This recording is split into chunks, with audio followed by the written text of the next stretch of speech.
My legal name is Scott Lestraps. I go by Doc in here. I go by a few names, Tafar, Rastafari. I grew up down in South Louisiana, a little city called Opelousas, right on the rim of the Atchafalaya Basin. And so pretty much my whole life grew up on boats and in the swamps and the bayous, camping and fishing and doing all that stuff. Well, how'd I come to get with KKM? Um, I bought this boat a little while back, project boat, for who knows what reason. I got enough projects in my life, but nonetheless, um, since I'd been living here on the East Coast, I haven't had a boat, so I've always felt like a fish out of water, pun intended in a way. But so I came across this little boat, seemed like a nice little bay boat, center console, but it was a project boat. And so I've got this saying that I go by that says, if your do-it-yourself project looks like you did it yourself, then that's a fail. And so my idea was that I'm pretty handy. I like to do things myself, and I do a little bit of a lot of different stuff. But I've never necessarily worked on the boats extensively per se. So I just figured that instead of me just kind of going about it haphazardly, I wanted to kind of have some guidance. But knowing how boat shops work, or shops in general, you know, my thought was, yeah, I could drop it off to this guy and wait 6 months and, you know, hope to get it back, or I could do it myself. They'll both take 6 months, but maybe I can go and work and learn some stuff and learn how to do it myself. So just looked around online and see what was around here, came across Kompletely Kustom, which just by the name kind of said to me that, hey, this is probably some folks that are at least doing things that I'm interested in doing. So I called the number. Chris answered the phone, and I think the first thing I said to him was, hey man, I'm not completely insane. I'm a medical doctor. I'm only telling you that just so that you don't think that I'm a complete lunatic, but got this boat, want to learn, hoping that I can maybe come work with you all and pick up some skills, offer some free labor and, you know, in the trade. And that way I can, you know, learn to work on my own boat. And he said, okay, I'll pass your info along. So I hung up the phone and I was like, yeah, well, because I felt like I was kind of bumbling, stumbling, whatever. And lo and behold, get a phone call about 30 minutes later or so. He said, hey, this is Dan from Kompletely Kustom. And I had read something in a review somewhere in that process about the owner, Dan, and how helpful he was or whatever. So when he said, hey, this is Dan, I said, Dan the boatman, you the man I need to talk to. Like, I need to come work with you. And I'm trying to learn how to do this stuff. Kind of ran it down to him. And he said to me, like, who are you? Like nobody does that. You want to come and learn? Like, what? And so I'm like, well, you know, I'm slightly different than the average bear. And so I think we'll get along good together. I want to come and learn from you so that I can learn to work on my boat and fix my own boat. And I know the type of worker that I am. And so pretty soon you'll want to try to keep me, but you can't keep me. But we can hang out together for a little while. And he said, all right, come on down. And, you know, that's that.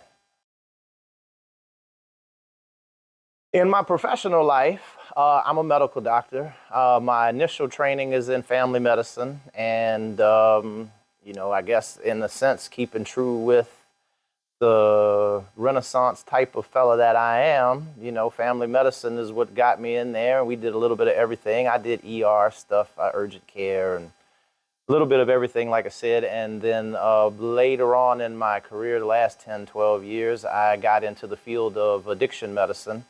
And so I've got a secondary certification in addiction medicine. And right now, my day job is working with people who are trying to get off of primarily opiates, is where I spend most of my time. So it's an interesting field, I deal with a lot of characters. I get a lot of jokes along the way. So yeah, I do that in the morning, and then I come and play around in the boat shop in the afternoon. And I mean, I did my bachelor's at LSU, and I went to medical school down in Norfolk, Virginia, Eastern Virginia Medical School. Moved up to the DC metro area to do a family medicine residency through Georgetown University, and was planning on doing 3 years and be out of here, but here I am, 20 something years later.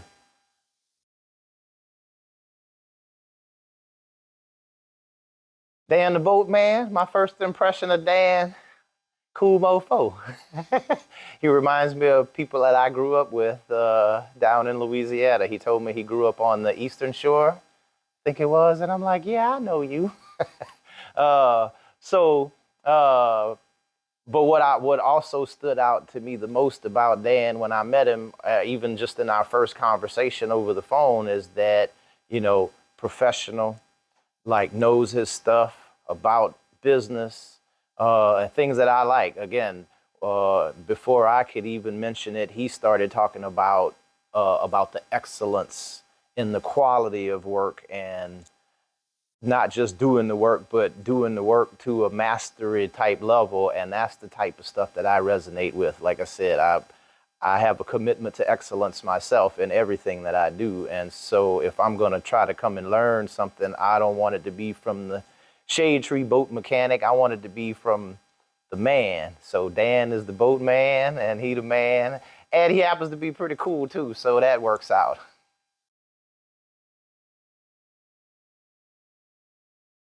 Overall, great experience. I guess if anything, I would say the main drawback was that I probably don't have as much time as I would like to be able to spend because I got a day job.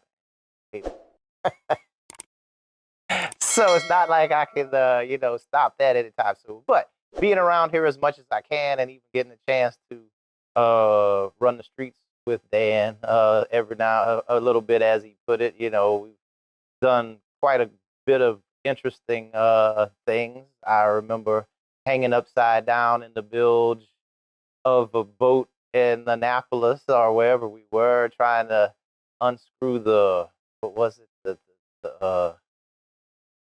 the water intake something one day, and then next day we're down in Fort Washington, like putting on a stainless steel splash guard on the bottom of a pontoon boat, and the next day we were in the harbor, sitting on $1.5 million yacht, replacing a little sensor in the windlass. And so I like the variety of stuff. He he does more miles than I do, which is saying a lot. so uh, so get a lot of variety in. I've gotten my hands on a few different things here in the shop. We've been working on a complete restore project. So I've done some hull work. I've done a little body work, bondo stuff. Working with the paint man right now. Doing some finishing on the hull sides. In the process, I have been working on my own little baby. So he's helped me like figure out some of this wiring. Like I know electrical stuff, but more AC side. I hadn't gotten into stuff very much, so I've been picking a lot of that stuff up here and there. So not nearly as much as I feel like I need to know or want to know yet, but coming along every day.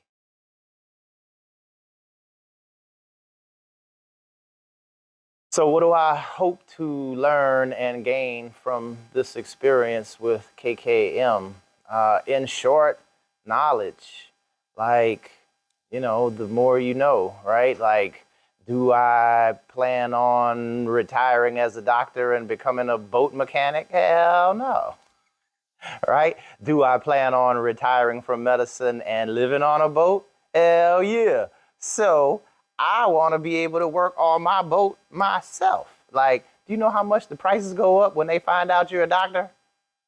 I'm like, no, man, not the gringo price, man. I need the essay price. Like, I'll work on my own boat myself which in theory, let's say if I could work on my own boat and then I can pull up to the marina somewhere and look over at the guy to my left and be like, hey, I can help you with that. I got some errands to run anyway. I was trying to go down to the market. So sounds like a perfect retirement plan for me. And so in short, as much, so what I want to get out of this experience is as much as I can possibly get that's going to help me to be as self-sufficient as I possibly can when I'm on my hopefully nice big boat sailing in some blue water somewhere one day in the not too distant future.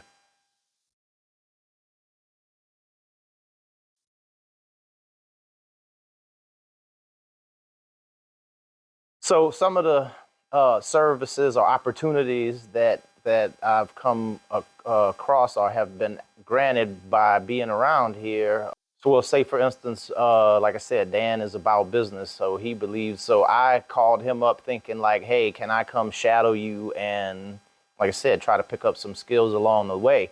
Little did I know, Dan has an entire like continuing education system slash requirement for his workers anyway. So it was kind of one of those things where even if I had been planning on coming here to just hang around the shop and sweep the floor, there's a certain amount of learning that I would be responsible for doing anyway. So that's great. Again, haven't had a chance to do as much of the book work as I would like yet.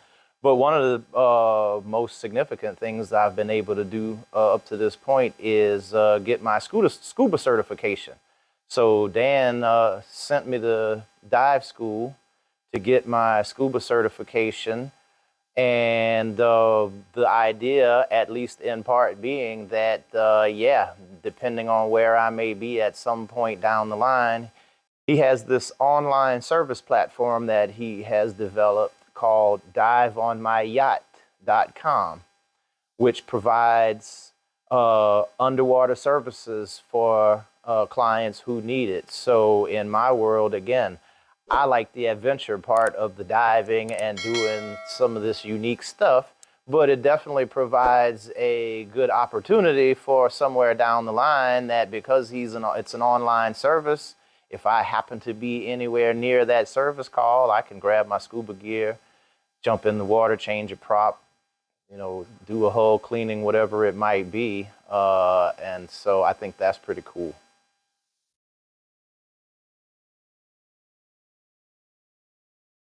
Dan is the man. Uh, Dan might get a bad rep, maybe in some sense of being, whatever, a little gruff or hard to work for, or whatever you might want to say. But I don't get that vibe, and it's probably partly because I feel like I can relate to where Dan is. Like in my profession and in my world, I have a commitment to excellence.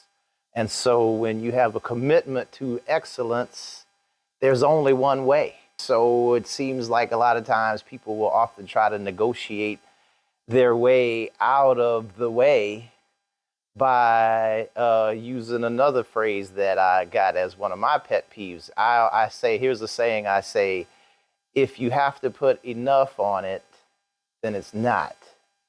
If you got to say it's good enough, then that means you're trying to convince yourself that it's good when you really know that it's not. And so Dan, I would say sometimes like myself, may not necessarily say it in the friendliest way if what needs to be said is, that's not right, you need to redo it. Or, no, we're not going to do it that way. We're going to sand it an extra time in between that coat because that is the way. People may not like that. I think it's great. Like, give it to me raw.